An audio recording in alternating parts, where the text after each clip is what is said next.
اليوم أتوقف عن السياسة نهائيا، وأتوقف عن كل نشاط مع ما يسمى بالسياسة في الجزائر.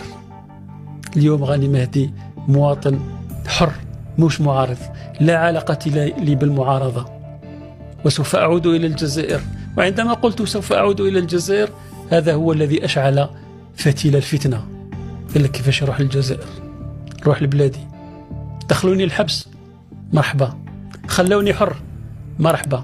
أو دار ديل مع النظام، ما عندكم ما تفراكم، النظام تاع بلادي. لم أرجع للجزائر إطلاقا، ما عنده ما فراكم حياتي. وإذا كان عندكم دليل واحد بلي أني سرق، كاين العدالة في فرنسا، في بريطانيا، وفي سويسرا. لن أرد على أحد، وحسبي الله ونعم الوكيل. ولن نصبرن على ما أذيتمونا، وعلى الله فليتوكل المتوكلون.